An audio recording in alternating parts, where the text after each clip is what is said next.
여러분 안녕하십니까. 8뉴스 보기 전 채널 고정 본격 뉴스 배달쇼 8보채 시작하겠습니다.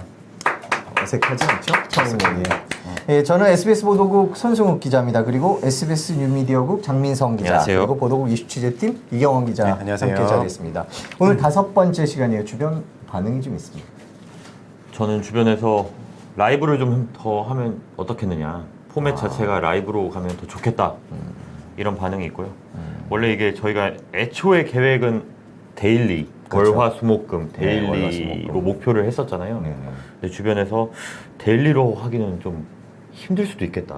워낙 저희가 준비하는 것도 많고. 그렇죠. 그래서 일단 월수금으로 한 건 잘한 것 같다. 네, 라이브로 이런- 했으면 좋겠다. 네, 근데 라이브를 했으면 좋겠다, 이런 의견들이 있습니다.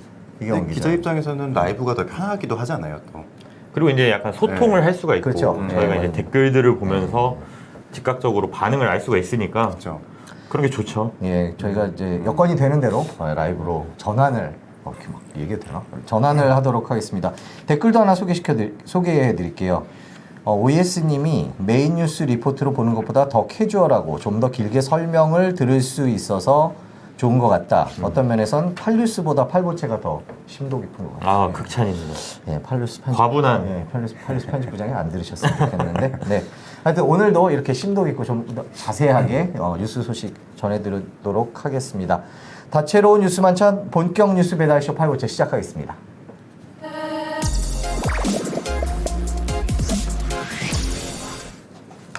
네, 오늘 첫 순서 영업비밀 동향 보고 시간입니다. 오늘 넘쳐났던 뉴스들 중에 SBS 뉴미디어국의 데이터 분석 기법으로 고른 5가지 주요 뉴스를 전해드리는 순서입니다. 빠르게 알아보죠. 장 기자님, 첫 번째 뉴스는요? 예, 첫 번째 뉴스는 유재수 구속영장 심사. 네. 유재수 전 부산시 경제부시장에 대한 구속영장 실질 심사가 네. 오늘 오전에 열렸습니다. 아직 진행 중인 것 같고요. 네네. 금융위원회 금융정책국장 재직 시절에 업체들로부터 뇌물을 받고 편의를 봐준 혐의 등을 받고 있습니다. 네. 이게 좀 이슈가 되고 있는 게 네. 조국 전 법무장관이 민정수석으로 재직했을 당시에 이 유재수 금융정책국장이었겠죠. 네, 그때는. 금정국장이라고 보통 금융인 네, 금정국장. 예, 얘기하는데. 유재수 씨에 대한 비위 사항을 청와대 특감반이 감찰을 했었는데 이게 이제 감찰이 무마된 것 아니냐, 무마한 것 아니냐, 그 당시 민정수석실 혹은 청와대에서 이런 의혹하고도 연결이 돼가지고 그 감찰 무마의 배경이 뭔지, 혹시 윗선이 있는 건 아닌지 네. 검찰이 지금 수사를 하고 있습니다. 네, 오늘이 뭐 분수령이 되겠군요. 오늘 유 전 부시장에 대한 구속 여부가 아마 밤늦게 결정될 것 같은데 이 수사가 어느 쪽 방향으로 가게 될지 또 검찰이 갖고 있는 생각이 얼마나 맞을지는 조금 더 지켜봐야 될 것 같습니다. 구속 여부 결정되고 그다음에 수사 조금 진행되면 저희 법조팀 연결해서 아니면 출연을 부탁해서 네. 한번 좀 더 자세히 알아보도록 하겠습니다. 두 번째는요? 두 번째는 안인득입니다. 네, 경남 진주 아파트 방화살인범 안인득에 대한 선고가 네, 오늘 내려집니다. 네. 선고 결과는 아직 안 나왔고요. 네. 지금 현재 시점으로 봤을 때는 저희가 검찰이 녹화죠. 예, 네. 저희가 녹화를 하고 있기 때문에 네. 지금은 오후 이제 4시 언저리인데 네. 검찰이 사형을 구형을 했습니다. 네. 이게 국민참여재판이어서 선고까지는 조금 더 시간이 걸릴 것 같아요. 안인득이 본인이 국민참여재판을 받겠다 그랬던 거죠 그때? 네, 안인득이 본인 의사로 국민참여재판을 받겠다. 국선 변호인이 있거든요. 네네. 그 국선 변호인이 이 재판 과정에서 밝혔기 때문에 국민참여재판으로 진행이 됐습니다. 네, 안인득이 심신미약을 주장을 하고 있는데 형량을 좀 덜 받기 위한 전략이 아닌가 싶은데 그 선고 결과는 조금 뒤에 방송되는 8시 뉴스에서 자세히 전해드리겠습니다. 다음 소식은요? 다음 소식은 민식이법입니다. 민식이법. 예, 예. 이른바 민식이법이 오늘 국회 상임위 행안위를 통과를 예. 했습니다. 어린이 보호구역 스쿨존에 과속 단속 카메라를 의무적으로 설치하도록 하는 법안인데요. 문재인 대통령이 아시겠지만 지난 19일에 국민과의 대화에서 법안의 빠른 통과를 위해 노력을 좀 해달라, 이렇게 말을 한 지 8일 만에 상임위의 문턱을 넘었습니다. 뭐 이른바 어린이법이라고 해서 이제 민식이법 말고도 뭐 한음이법, 태호유치원법 이런 법들이 네. 조금 더 많이 있죠. 많이 있죠. 이게 네. 국회 계류 중인데 잠시 뒤에 정치부 국회팀 정윤식 기자 전화로 연결해서 영상 통화로 연결해서 조금 더 자세히 알아보겠습니다. 다음 키워드는요? 한남 3구역? 예, 한남 3구역입니다. 네. 뭐 약간 과장해서 말하면 단군일의 최대 재개발 사업이다, 뭐 이런 얘기도 있던데 어제부터 계속 관심 뉴스로 떠오르고 있습니다. 한남 3구역 재개발 사업이 제동이 걸린 건데 국토부와 서울시가 건설사들이 공사를 수주하는 과정에 있어서 네. 위법한 혐의가 있다. 이렇게 해서 검찰에 수사 의뢰를 했습니다. 뭐 현대 GS, 대림 이렇게 세 개 건설사에 불공정 행위가 있었다는 게 국토부와 서울시 판단인데 사업이 지연될 수밖에 없겠네요, 조금. 네, 아무래도 검찰 수사로 넘어가게 되면 사업은 지연될 것으로 보입니다. 네, 다음 키워드는 블랙 프라이데이군요. 예, 블랙 프라이데이 아직은 아닌데 네. 내일 모레죠. 29일 금요일, 네네. 11월 29일 금요일 미국 등의 최대 할인 행사 네. 블랙 프라이데이를 앞두고 검색량이 좀 많이 오르고 있습니다. 네. 포털 주요 뉴스나 블로그, 네. 게시판 등에도 블랙 프라이데이 관련 글들도 많이 보이고요. 뭐 할인율, 직구 방법 뭐 이런 것들이 좀 관심사로 떠오르고 있습니다. 네, 블랙 프라이데이는 금요일인데 이미 할인 행사 시작한 사이트들이 많다고 하더라고요. 이제 얘기 들어보니까 네네. 1년 내내 뭐 별렀던 것들 사시는 분들도 있고 그런데 조금 뒤에 경제부 권혜리 기자 아침 방송하고 원래 퇴근해야 될 시간에 저희가 붙잡고서 네, 불러서 좀 블랙 프라이데이의 꿀팁부터 주의사항까지 들어보도록 하겠습니다. 오늘 영업비밀 동향 보고 5가지 사항이었습니다. 내용이었습니다. 유재수 아닌 듯 민식이법 한남 3구역 블랙 프라이데이 이렇게 5개였는데요. 이 가운데 민식이법과 발음이 잘 안 돼요. 블랙 프라이데이에 대해서 조금 더 자세히 알아보도록 하겠습니다. 네, 여러분께서는 지금 다채로운 뉴스만 찬 본격 뉴스 배달쇼 8보채를 듣고 계십니다. 이번 순서는 취재 비하인드부터 미리 보는 8뉴스까지 SBS 기자들을 영상통화로 연결해서 더 자세히 알아보는 이슈콜 시간입니다. 오늘 민식이법과 관련해서 정치부 국회팀 정윤식 기자 연결해서 자세히 얘기 들어보도록 하겠습니다. 자, 정윤식 기자. 네, 안녕하십니까. 국회에 나와 있는 SBS 정치부 정윤식입니다. 아, 네, 무슨 중계차처럼 연결이 자연스럽네요. 지금 어디 계신가요? 중계차하는 마음으로 하고 있는데 네. 여기가 지금 국회 본청의 그 5층 복도입니다. 정확히 복도인데 그 상임위원회 오늘도 민식이법을 통과한 국회 행정안전위원회가 있고 그 옆에 이제 여러 네. 자리들이 있는데 벤치도 있고 복도가 있는데 그 중에 한 책상을 제가 점령하고 있습니다. 사람들이 지금 여기서 방송을 안 하는 곳인데 네. 좀 쳐다보고 있습니다. 아유, 바쁘실 텐데 감사합니다. 별 말씀. 예, 일단 지금 국회에 계류되어 있는 어린이 법들이 어떤 것들이 있는지 그것부터 한번 정리하고 그다음에 민식이법 얘기로 넘어가 볼까요? 네, 그 20대 국회에 발의된 어린이 이제 생명안전법안, 우리가 요새는 많이 알려져서 어린이법이라고도 하는데 네. 어린이 생명안전법안이라고 보통 표현을 하고 있습니다. 일단 네. 5가지인데 다섯 민식이법은 가지요? 이제 많이 아실 것 같습니다. 예, 민식이법 먼저 설명드리면은 그 어린이 보호구역 충남 아산에서 일어난 사고였는데요. 네. 9월에 그 어린이 보호구역에서 김민식 초등학생 김민식 군이 그 횡단보도를 지나던 차량에 치여서 숨진 사고였습니다. 네, 그리고 그게 횡단보도에서 민식이법이죠. 과속 카메라도 네. 과속 카메라도 설치가 안 돼 있었고 전혀 그 지금 뭐 재판 과정 중인데 처벌이 좀 어려웠던 여러 가지 신호등 단속 카메라 설치 이런 것들을 의무화하자고 낸 도로교통법 개정안인데 이제 민식이법이라고 피해 어린이의 이름을 따서 발의가 된 상태고요. 네. 다른 법 4가지를 이제 발의 순서대로 말씀드리면은 먼저 해인이법이라고 있습니다. 해인이법이요? 2016년 4월에 2016년 4월에 용인의 한 어린이집 앞에서 교통사고로 당한 혜인이라는 어린이가 있는데요. 당시에 그 차량 버스를 타려고 줄을 서고 있다가 경사로에 제동장치가 제대로 되어 있지 않던 SUV 차량이 뒤로 밀리면서 이제 아이를 치게 됐는데 네. 당시에 어린이집에서 제대로 응급조치 및 응급기관의 신고가 제대로 안 됐다는 게 이제 피해자 측 주장이라서 그 실제로 혜인이가 병원에 도착하기 전에 심정지가 와서 숨졌어요. 그래서 그 실제로 이 응급조치 의무화를 해야 한다 이런 주장을 하고 있는 게 혜인이법입니다. 네. 이게 2016년 4월에 사고라서 이제 발의된 지는 가장 오래됐는데 민주당 표창원 의원이 발의했는데 계류 중입니다.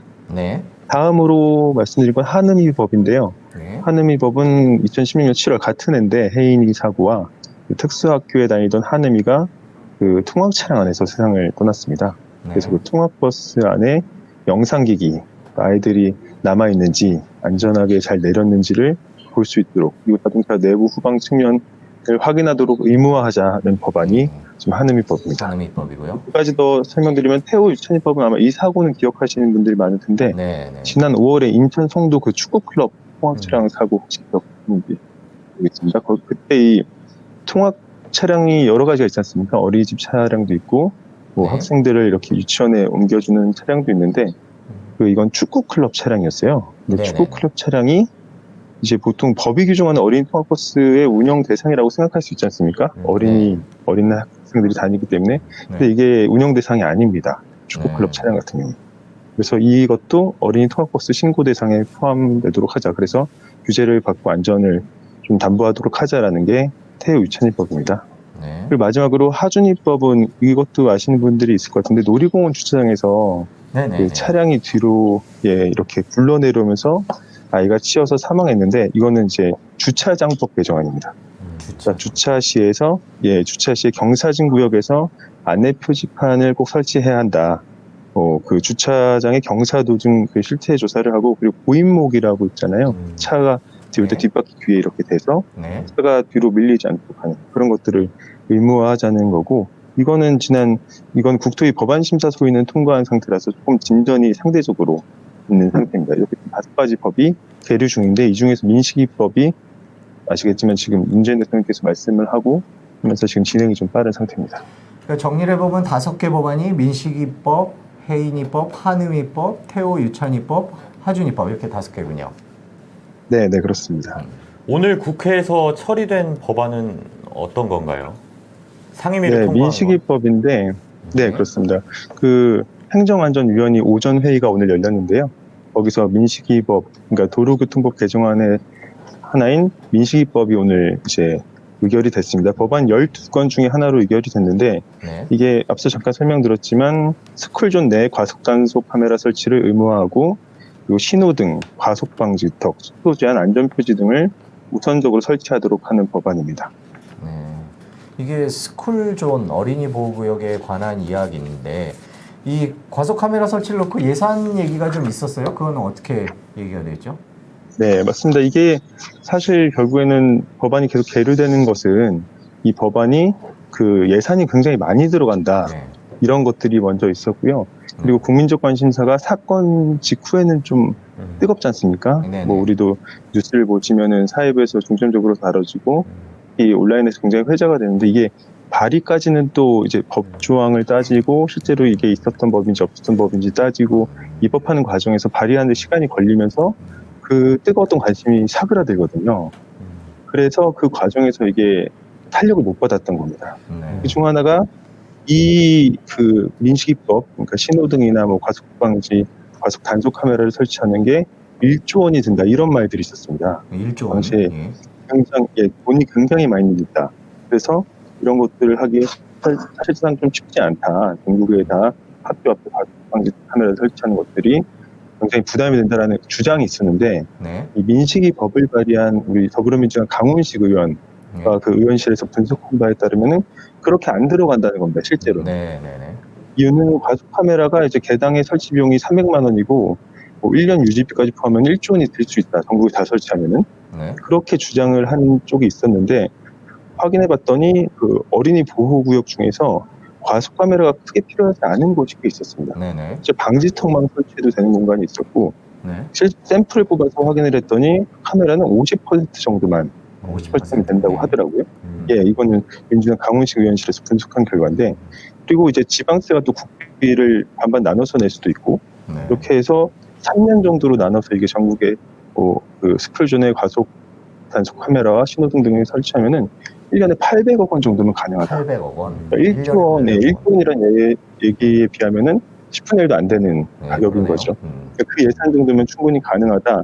그렇게 해서 실제로 이제 진행이 됐었고 강훈식 의원이 지금 그 예결위에서 예산 관련해서도 이 부분은 어느 정도 지금 확보를 해서 지금 민식이법이 오늘 행정안전위원회 전체회를 통과했는데 충분히 지금 시행할 수 있는 예산 범위로 지금은 이제 많이 이렇게 생각을 하고 있습니다. 그렇게 과도한 예산이 들지 않는다고 일단의 결론이 난 상태입니다. 그러면 민식이법은 그렇게 예산 문제까지 어느 정도 논의가 되고 상임위를 통과를 했는데 나머지 어린이법들은 어떻게 될 건지.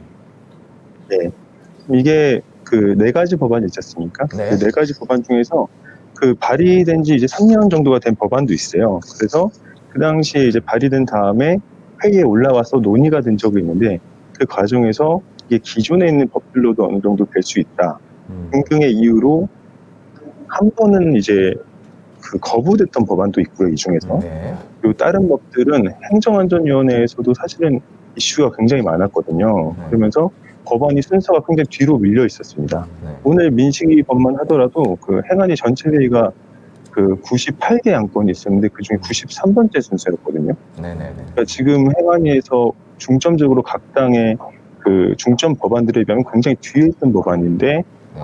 아시겠지만 문 대통령이 그때 국민과의 대화에서 첫 번째 그 발언자로 민식이 아버님이 네네네. 말씀을 하면서 집중적인 관심을 받았지 않습니까?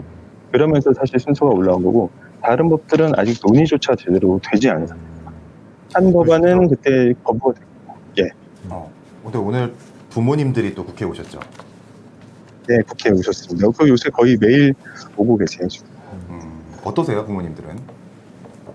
부모님들은 일단 제가 이제 한 열흘 정도 계속 취재하고 만나 뵙고 뭐 통화하고 있는데 그 기점이 있지 않습니까? 그 법안 소위에서 이 민식이법을 논의해서 행정안전위원회 전체회의로 넘기기로 한 날짜가 있었습니다. 그날 오셔서 계속 호소를 하고 있어요. 위원들을 직접 만나면서 그 논의를 좀 해달라. 이 법안을 부디 뭐 처리까지는 아니더라도 올려서 논의해달라. 그렇게 해서 하나하나 이 단계마다 위원들을 만나서 호소를 하고 있습니다. 지금 행정안전위원회 회의실 앞이 되게 좁거든요. 네. 복도에 한 그 10분 정도가 서서 늘 거기서 의원들 오면은 의원들이 올 때 이렇게 달려나가서 손을 잡고 아니면 갖고 온 이 네. 문서를 주면서 법안을 논의해달라, 혹은 통과해달라 이런 식으로 계속 말씀을 하고 있고 호소를 해왔고 실제로 그런 과정이 어떻게 보면 국민과 대화에서 적극적으로 거기서 말씀을 하시면서 결국 부모님들이 이거를 그 어떻게 보면 조금 더 진전을 시킨 거죠. 근데 문제는 이게 국회에서 사실 이건 여야 간 이견이 별로 없는 법안이거든요. 네네. 그럼에도 불구하고 지금까지 이 법안을 제대로 논의를 안 해왔다는 것. 그러니까 국회가 여러 가지 각 당의 입장, 뭐 정치적인 법안도 있고 하겠지만 되게 그 후순위로 밀어놨다는 점에서는 아주 부끄러운 일이라고 대부분 보고 있습니다. 네, 바쁘실 텐데 연결 감사합니다. 민식이법과 관련해서 국회팀 정윤식 기자와 얘기 나눠봤습니다. 조금 뒤 8시 뉴스에는 정윤식 기자가 아마 리포트를 하게 돼 있죠? 네, 아마 할 것 같은데요. 저희 뉴스가 아시겠지만 이 변동이 있어서 또 어떻게 또 보도를 할지를 조금해야 되는 상황이고 한 가지만 더 말씀드리면 조금 진전된 상황이 있었는데 네. 조금 전에 그 민식이 부모님 그리고 그 우리 어린 자식을 잃은 부모님들이 그 자유한국당 나경원 원내대표를 또 만나고 갔어요. 어제도 만나고 갔는데 나경원 원내대표를 그 상황이 좀 만났군요. 복잡해서 제가 방금 전에 그 민식이 아버님께 전화를 했는데 그 한국당에서도 이 법안은 통과를 하려고 협조를 하고 있고 그래서 내일 법안 소위가 열릴 예정이라고 합니다. 네. 민식이법은 앞서 말씀드렸다시피 지금 대통령께서 언급도 했고 지금 계속 통과가 될 걸로 보입니다. 이견이 없기 때문에 본회의까지 무리 없는데 아까 말씀드린 다른 법안들도 논의를 해달라는 건데 그것을 행정안전위원회 전체 회의로 올릴지를 논의해야 되는 게 내일 법안 소위거든요. 네. 근데 이 법안 소위가 안 열릴 가능성도 있었습니다. 아시겠지만 지금 한국당 황교안 대표가 단식도 하고 있고 여야 상황이 좀 복잡하기 때문에 그럼에도 불구하고 내일 법안 소위를 열어서 다른 법안, 해인이 하준이 법안 등을 같이 논의하기로 내일 일단 결정을 한 상태라서 내일 이 법들이 어떤 형태로 어떻게 논의돼서 그 아이들이 똑같은 사고를 겪지 않을지 이런 것들이 좀 논의될 전망입니다. 내일도 일단의 진전이 있는 상황인데 앞으로는 또 어떻게 통과될지는 계속 관심을 가지고 지켜봐야 할 걸로 보입니다. 예, 국회팀 정윤식 기자였습니다. 바쁘신데 고맙습니다. 네, 감사합니다. 네, 지금까지 민식이법 관련 소식 들어봤습니다.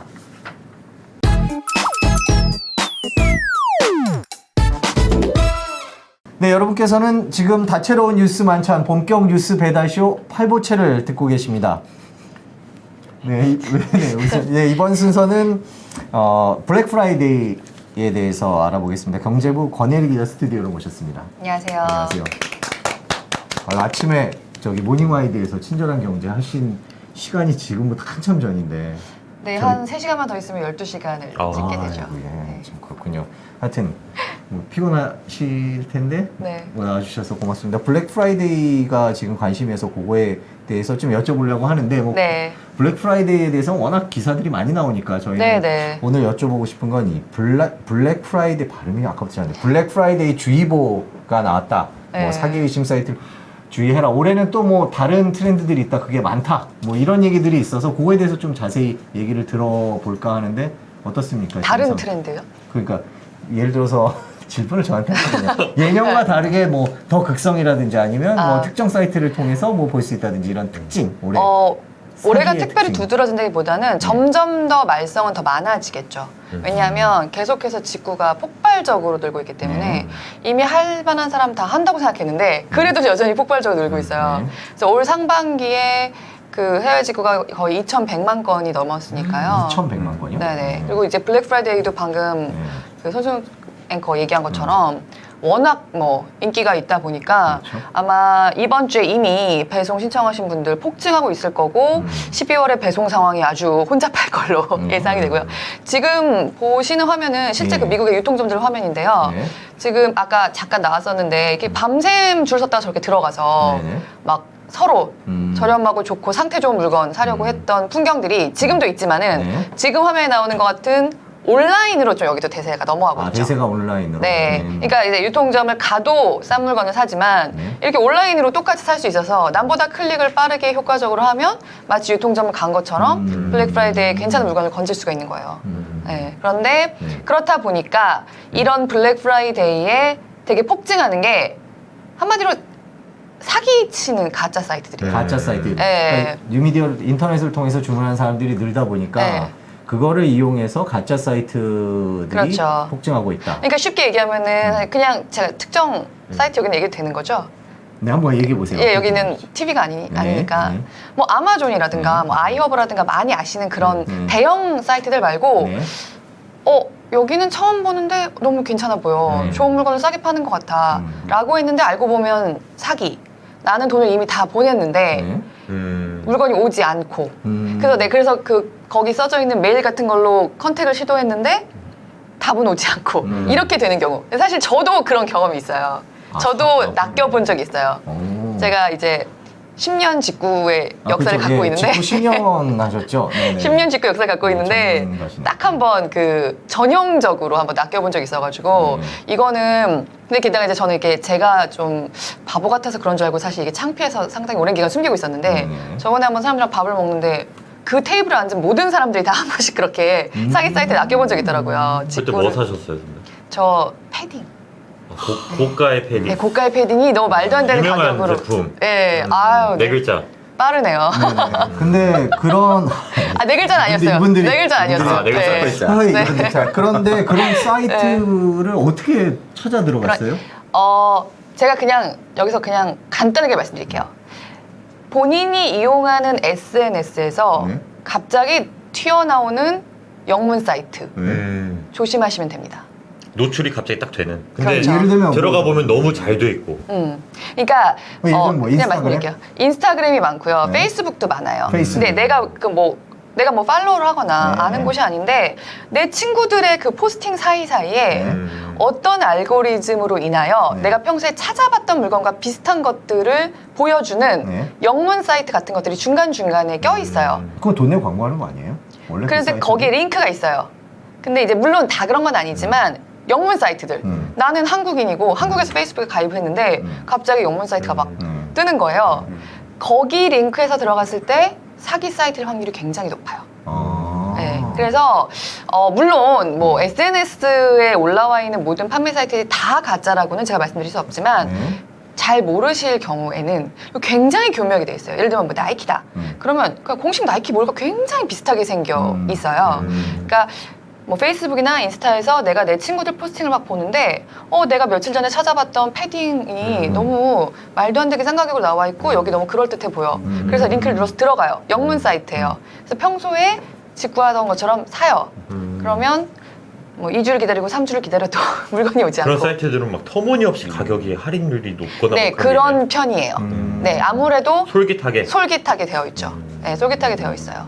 그래서 그런 사이트들이 사실 그 우리나라에 그 국제거래 소비자 포털이라고 네, 네. 초록색 검색창이나 이런 데 네. 치시면요. 네. 국제거래 소비자 포털. 국제거래 소비자 포털. 포털. 네. 네. 그러면 이제 그 포털의 맨 위에 뜨는 사이트가 있는데 이제 소비자원에서 운영하는 곳이에요. 거기가 말하자면 해외 직구 같은 것에 대한 상담과 정보를 다 이렇게 소비자원에서 아우르고 있는 곳인데 거기 들어가서 보면 사기 의심 사이트라고 이렇게 상단에서 바로 찾을 수가 있어요. 거기 들어가 보면은 그런 가짜 사이트들, 그동안 적발된 가짜 적발된, 사이트 네. 쭉 나오는데 사실 거기 뜰 정도면 이미 지금 화면에 나오네요. 네. 국제거래 소비자 포털. 그러네요. 저렇게 치시면 국제거래 됩니다. 소비자 포털. 네. 근데 사실 거기 뜰 정도면 이미 피해자가 100명 이상 생겨 있다. 그거 보실 수 있고 전에는 주로 영문 사이트였는데 최근에 주입을 나왔던 게 이제 한글로도 이렇게 좀 사기를 치는 곳도 있어요. 그러니까 이미 저기까지 올라갈 정도면은 피해자들이 이미 좀 나타나. 사기 사이트들 다 사기 여기 사이트예요. 저기 올라가면 사이트 폐쇄하겠네요. 그렇죠. 폐쇄하고 닫아버리겠네. 다른 식으로 또 옮겨가거나. 장민성 씨는 좀 직구를 아니, 저 해본 한 번도 안 해봤어요. 지금. 진짜? 네. 굉장히 근데 이해가 이런 빠른데요? 것들이 약간 인터넷 사기의 어떤 맞아요, 전형적인 맞아요. 언뜻 보면 굉장히 평범해 보이잖아요. 그러니까요. 네, 방금 나타났던 사이트 같은 데는 사진도 좀 세련됐잖아요. 네, 저도 저런 세련된 곳에서 낚였습니다. 그러면 네. 그럼 이게 1년 내내 있는 건가요? 아니면 블랙 프라이데이가 되면 조금 더 이제 창궐 한다 그러나? 블랙 프라이데이 때 창궐하고요. 1년 내내 있어요. 1년 그리고 내내. 저렇게 하다가 네. 방금 장민성 기자 얘기하는 것처럼 닫고 다시 열고 조금씩 바꿔서. 예. 그러니까 저기 그 사기 의심 사이트에 올라가도 당분간 좀 더 영업을 할 수는 있겠지만 곧 영업이 힘들어지겠죠. 네, 그렇죠. 근데 알겠습니다. 말하자면 상당히 그 마지막 순간쯤에 당하는 사람이 되지 않을 수 있는 거고요. 저기서 한번 보면. 근데 내가 그런 사이트에 말하자면 정말 피싱에 낚이는 사람이 첫 번째일 때는 그 아까 보신 사기 의심 사이트에는 아직 안 나와 있을 테니까요. 그렇죠. 기본적으로 SNS에서는 영문 쇼핑몰 굉장히 솔깃한 가격으로 제한하는 그런 곳은 아주 신중하게 일단 좀 의심하고 보시는 게 그럼 안전하다. 블랙 프라이데이 때 더 많다 그러면 블랙 프라이데이 때 뭔가를 사야 된다 그러면 좀 유명하고 안정적인 뭐 네, 그런 그러니까 걸 이용해야 돼요. 제가 무조건 대기업으로 가라고 말씀드리는 건 아니지만 네. 일단 이건 해외 직구잖아요. 네. 우리가 익숙하지 않고 언어도 우리말이 아니고 네. 블랙 프라이데이 때는 그래도 평소에 이용하던 안전한 곳에서 저는 좀 사실 게 있으면 사는 걸 좀 뭐 할인율 추천드리고 높다고 싶어요. 막 낯선 데 가서 사는 네네. 것보다는 예. 그렇군요. 좀 큰데 음. 그렇습니다. 지금 저희 준비한 영상을 계속 틀어드리고 있는데 네. 얼마 안 남았다고 여기 지금 난리가 나가지고 영상 이제 다 나가면 그냥 저희로 보여주시면 됩니다. 우리 크게 보여주셔도 괜찮습니다.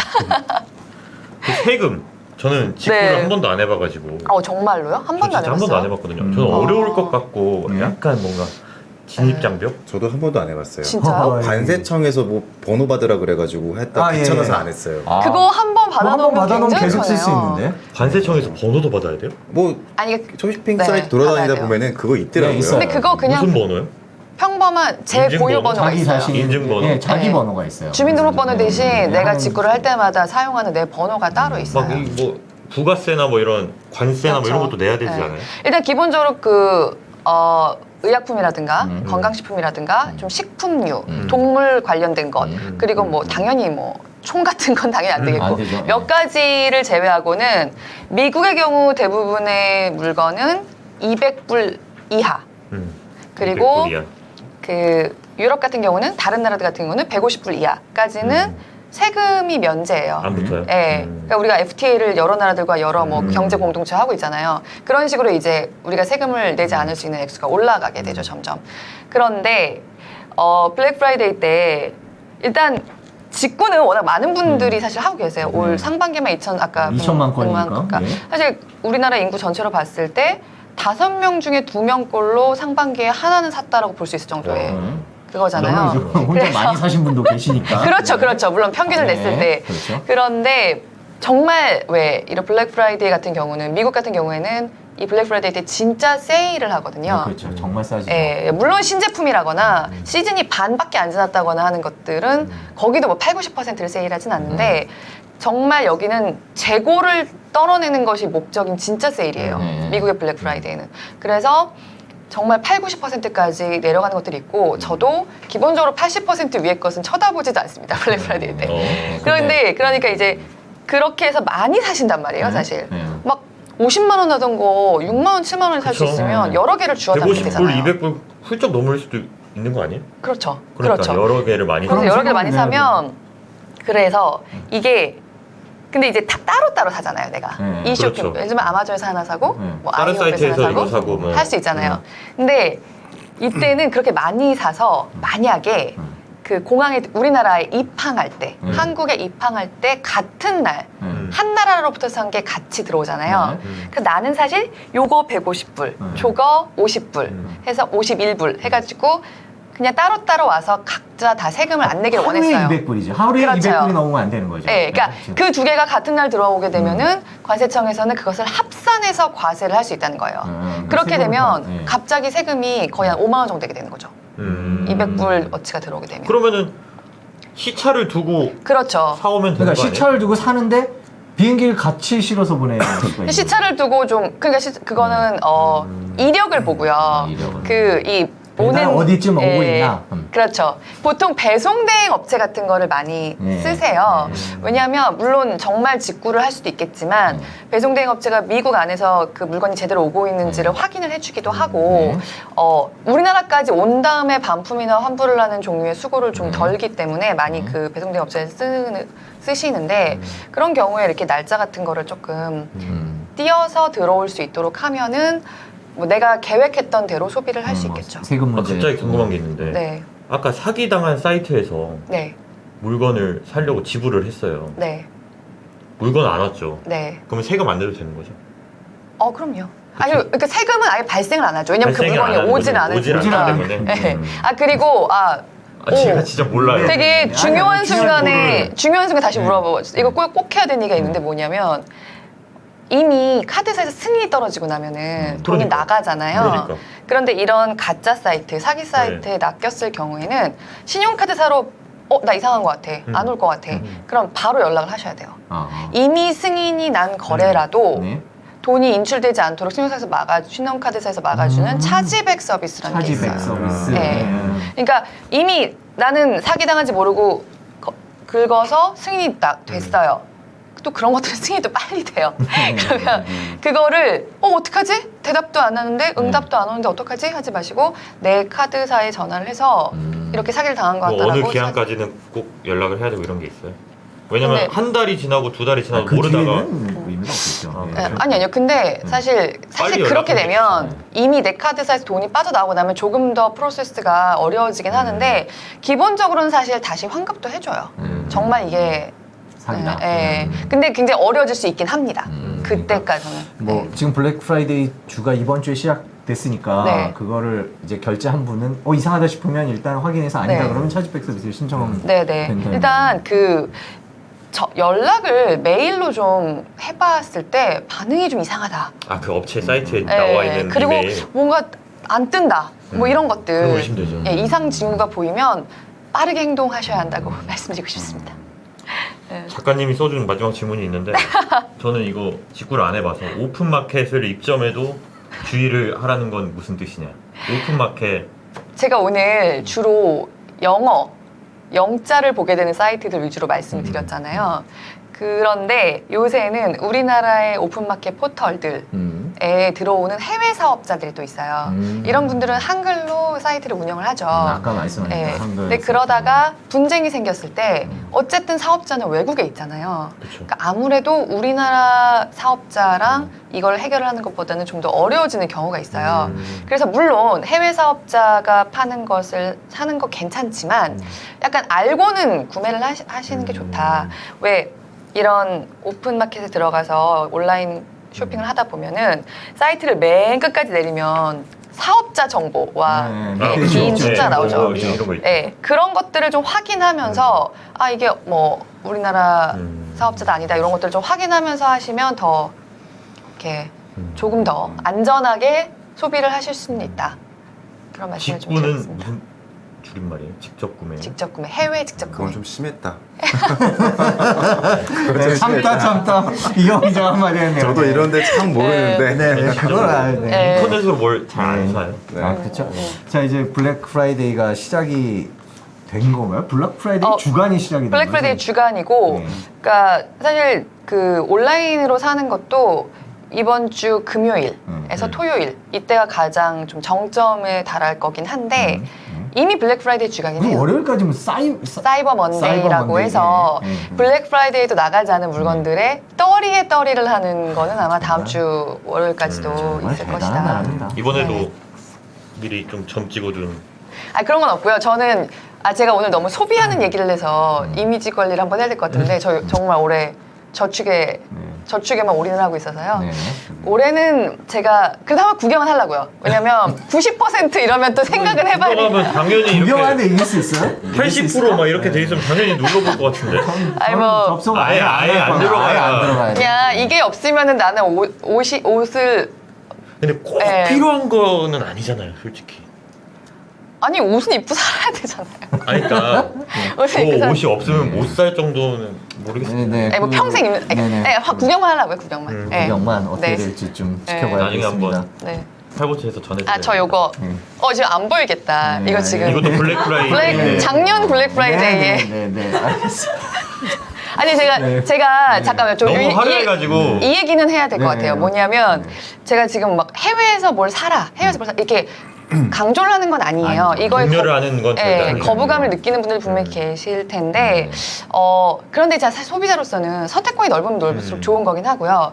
사실 그런 해외 직구가 점점 더 이제 확산을 하면서 우리나라 유통점도 뭐 아직 멀었다고 보는 분들도 있지만 굉장히 가격이 특히 이제 수입품 같은 경우에 합리적으로 그렇죠. 된 게 예전에 있어요. 바가지 많이 씌웠죠. 네. 그러니까 제가 해외에서 옷을 사세요라거나 해외에서 뭐 물건을 사세요라고 말씀드리는 건 아니지만 어쨌든 이 온라인이 어차피 대세가 될 수밖에 없는 세상에서는 소비자로서는 좀 더 많은 선택권을 갖고 합리적인 소비를 할 수 있는 건 좋은 거다라는 얘기를. 그리고 조심할 건 조심해야 조심해야 된다. 된다. 네, 그렇죠. 블랙 프라이데이를 앞두고 저 한마디만 더 하겠습니다. 이거 해야 되거든요. 네. 그러니까 만약에 가격 차가 우리나라 똑같은 물건인데 우리나라에서 파는 것과 미국이 한 30% 정도 차이밖에 안 난다. 그러면 우리나라 사시는 걸 전 추천드려요. 네, 그렇죠. 뭐 세금 이런 것도 일단. 세금도 그렇고 배송료, 그다음에 그렇죠. 입어볼 수 없는 것, 그렇죠. 그다음에 뭐 반품이나 환불의 불편 모든 걸 따졌을 때, 30%. 그런데 막 2배, 3배 차이가 나는데 그거는 생각해 볼 수 있는 거죠. 그러면. 예. 그럼 오늘 딱 사이트에 들어가서 보기만 한다 그랬는데 2배, 3배 차이 나는 게 있다. 잠깐 좀 생각 좀 해보려고요. 자. 무릎을 찌르면서 생각을 좀 네, 해보려고. 권혜리 기자가 네. 얘기했지만 블랙 프라이데이가 우리나라 유통에 미치는 긍정적인 네. 영향도 있고요. 그리고 또 2천만 건이 넘게 직구가 진행되고 있는 상황이어서 네. 소비자원도 발표를 했고요. 저희가 블랙 프라이데이를 앞두고 주의해야 될 점들 네. 글을 좀 알아봤습니다. 경제부 권혜리 기자가 스튜디오에 나와주셔서 자세하게 블랙 프라이데이에 대해서 설명해 주셨습니다. 고맙습니다. 처음 배웠습니다. 네, 감사합니다. 네.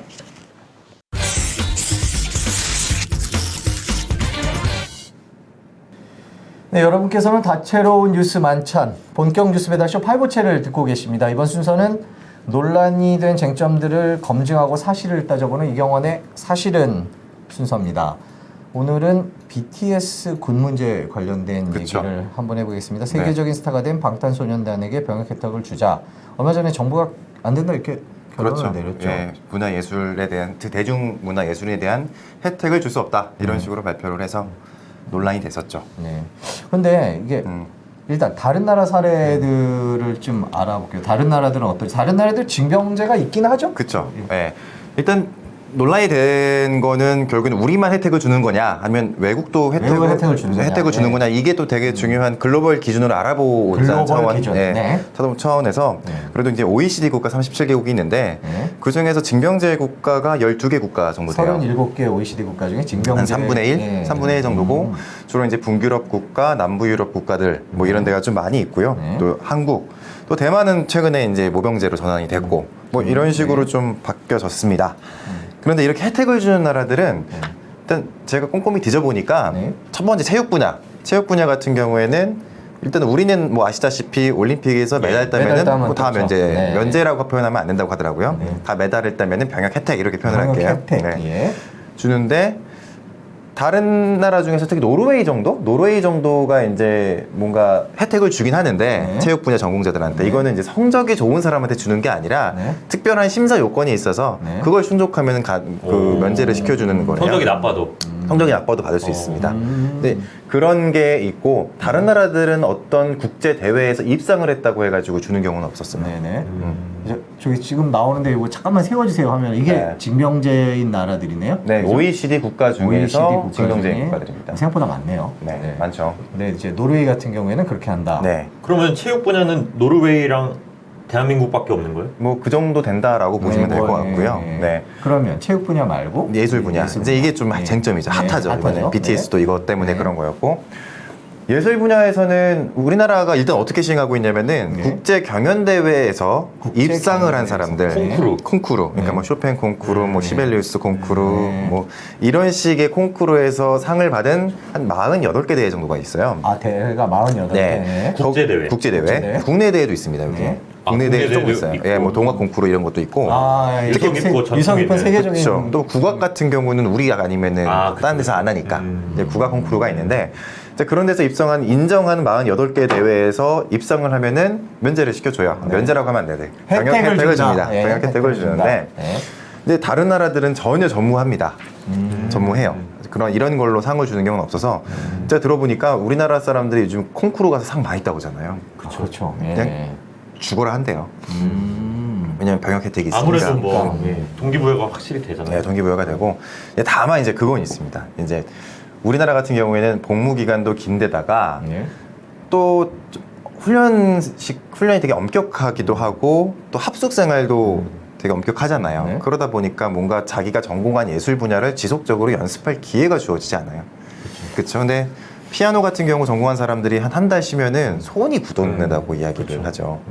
근데 그렇기 때문에 콩쿠르에서 입상을 하지 못한 사람들 중에선 자기가 유년기, 청년기 때 전공했던 걸 포기한 사람들이 꽤 많이 된다는 거예요. 아니면 아예 교육자로 전환을 하던가. 즉, 군 복무로 인한 경력 단절이라고 하는 이제 그런 문제가 있어서 이 문제도 좀 어찌 보면은 해결해야 될 문제죠. 네. 특히 이제 그래서 저희가 뉴스에서 들었던 이스라엘 같은 경우에는 네, 이스라엘이요. 뭐 네. 세계적으로 유명하죠. 여성들도 복무를 하는 복무를 남자 하는, 3년 여자 2년 이렇게 네. 복무를 하고 네. 또 교전 국가잖아요. 네네. 여기는 팔레스타인이랑 교전 국가이기 그렇죠. 때문에 이스라엘은 그렇죠. 엄격함에도 불구하고 네. 젊은 아티스트 제도라는 게 있어가지고 젊은 아티스트. 네, 아티스트 제도라는 게 있어가지고 네. 그 당사자들은 네. 대중문화도 포함이 됩니다. 네. 연습 시간을 좀 줘요. 군 복무? 군 복무 중에. 중에, 복무 네. 중에. 예. 그러니까 이스라엘 같은 경우에는 사실 교전 국가임에도 불구하고 핸드폰도 지급해주고 뭐 여러 가지 좀 우리 군대보다는 좀 자율적인 것 같아요. 군 복무 중에. 예. 근데 우리나라도 전시 국가이긴 하지만, 그죠? 음. 그래서 그런 사례를 좀 참고할 필요가 있지 않겠느냐, 뭐 이런 생각이 좀 들었습니다. 그럼 이스라엘도 병역 혜택은 없는 없습니다. 거죠? 예, 없는 병역 건데 혜택은 이제 없고. 그런 아티스트들이나 대중문화 예술인들에게 어떤 연습의 기회나 시간을 그쵸. 보장한다. 근데 각 나라별로 약간 특유한 문화가 있어요. 이슬람교 경우에는 유대교를 전공한 사람이라고 해야 되나? 근데 종교적 복무자. 왜냐면 워낙 종교 색채가 강한 나라라서 그렇죠. 네. 그런 분들에 대해서는 어느 정도 병역 혜택을 주는 걸로 알려져 있어요. 이제 뭐 그런 각 국가별로 가지고 있는 나름의 병역 혜택이 문화는 있지만 적어도 우리처럼 콩쿠르에서 1등을 했다고 그냥 주는 경우는 없다. 다만 경력 단절 문제는 우리 국방부도 좀 고민을 해봐야 되지 않는가 뭐 이런 생각이 좀 들더라고요. 우리가 약간 좀 어떻게 보면 성적 지상주의네요. 그럴 병역 수 있죠. 혜택이라는 근데 측면에서도. 그게 또 생각해 보면 기준이 이렇게 딱 떨어지는 기준을 물론 뭐 잡기가 기준을- 좀 힘들지 않을까 하는 객관적인 기준을 찾다 보니까 그렇게 된 게 아닐까라는 생각이 그쵸. 들기도 하는데요. 특히 뭐 또 순수 예술이나 뭐 이런 국위선양이라는 게 워낙 중요시 여겨졌던 시대가 그렇죠. 있었고 그 시대가 네, 있었죠. 요즘 이제 이게 논란이 되는 이유는 그만큼 국위선양이라는 게 중요한 가치가 아니다라고 하는 게 보편적 정서가 됐기 때문에 네네. 또 이게 논란이 되는 게 아닌가 싶어요. 네. 좀 고민할 부분이 있는 것 같습니다. 네, 알겠습니다. 오늘 사실은 코너에서는 병역 혜택 문제, 다른 나라 상황은 어떤가 한번 자세히 살펴봤습니다. 지금까지 이경호 기자였습니다. 고맙습니다.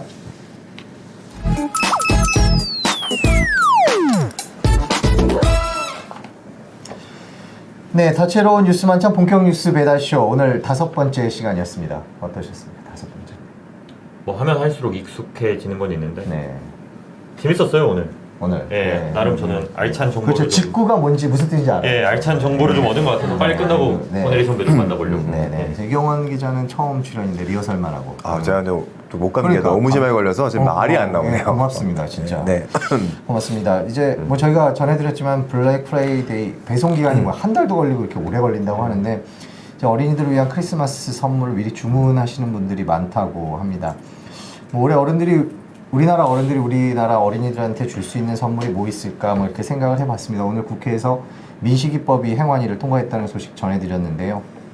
2019년에는 우리 어른들이 우리 어린이들에게 안전한 대한민국을 선물할 수 있기를 기대하면서 모레 국회에서 좋은 소식 들려오기를 기다려보겠습니다. 지금까지 본격 뉴스 배달쇼 팔보채였습니다. 시청해주셔서 감사합니다.